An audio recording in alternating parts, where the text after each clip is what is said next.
Hello అండి, అందరికి నమస్కారం. నేను మీ శేషమాధవి.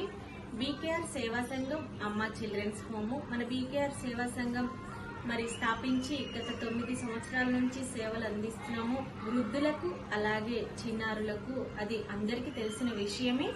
అయితే మనం వచ్చేసి బెల్దిపాడు ఉంగుటూరు మండలం, అలాగే పెదౌటుపల్లి ఉంగుటూరు మండలం, అలాగే గన్నవరం మండలంలో అమ్మా చిల్డ్రన్స్ హోమ్ బీకేఆర్ సేవా సంఘం తరపు నుంచి అవ్వాతాతలకి అలాగే చిన్నారి బాల బాలికలకు సేవలు అందిస్తూ ముందుకు వెళ్తున్నాము. అదే తరుణంలో ఇప్పుడు మనం నూజివీడు జంగంగూడెంలో కూడా బ్రాంచ్ తీసుకున్నాము. అక్కడ 30 మందికి సౌకర్యాలు కల్పించడానికి వృద్ధులకు అవకాశం ఉంది. ఎవరైనా సరే మమ్మల్ని ఫోన్ చేసి సంప్రదించవలసిందిగా మీ అందరినీ కోరుకుంటున్నాము. అలాగే ఈ వీడియోని షేర్ చేసి ప్రతి ఒక్కరు కూడా, ఈ వీడియో చూస్తున్న ప్రతి ఒక్కరు కూడా షేర్ చేసి దీన్ని పంచుకోవాల్సిందిగా మీ అందరికీ మనవి చేసుకుంటున్నాను. ఎందుకంటే ఈ వీడియో చేస్తున్నాము, మనం చాలా మంది, కొంతమంది అవకాశం ఉన్న వాళ్ళు తీసుకొచ్చి అనాథ ఆశ్రమంలో జాయిన్ చేయడం జరుగుతుంది. కొంతమంది అయితే రైల్వే స్టేషన్ లో అసలు వాళ్ళు ఎక్కడ ఎలా వదిలేస్తున్నారో తల్లి తండ్రిని అనేది చెప్పడానికి కూడా నాకు మనసు రావట్లేదు. అలాంటి పరిస్థితుల్ని నేను ప్రతిరోజు చూస్తున్నాను.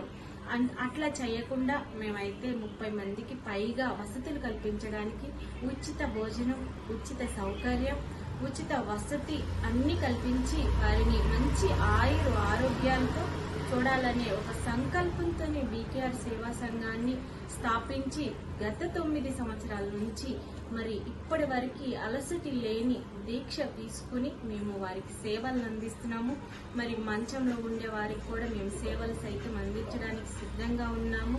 అలాగే ఎవరైనా చనిపోయినా కూడా అనాథ శవాలకి అంత్యక్రియలు చేస్తూ మా పయనం ఎక్కడ కూడా ఆగకుండా, ఎక్కడ వెనకంజ వేయకుండా ముందుకు సాగిపోతూ ఈ సేవల్ని ప్రతి ఒక్కరికి అందించాలనే ఒక మంచి భావంతోనే ప్రతి చోట బ్రాంచ్ నిర్మించాలనే ఒక సంకల్పం ఆ భగవంతుడు మాకు ఇచ్చాడు.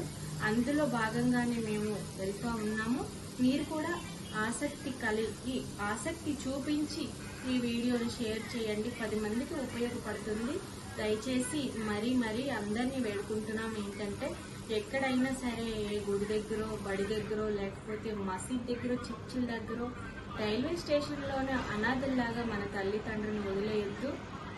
ఒక ఆధార్ కార్డు తీసుకొచ్చి బీకేఆర్ సేవా సంఘాన్ని సంప్రదించి అక్కడ చక్కగా జాయిన్ చేసి వెళ్ళండి. మీ తల్లిదండ్రులు మా తల్లిదండ్రుల్లాగా మేము చూసుకోవడానికి సిద్ధంగా ఉన్నాము. Thank you very much.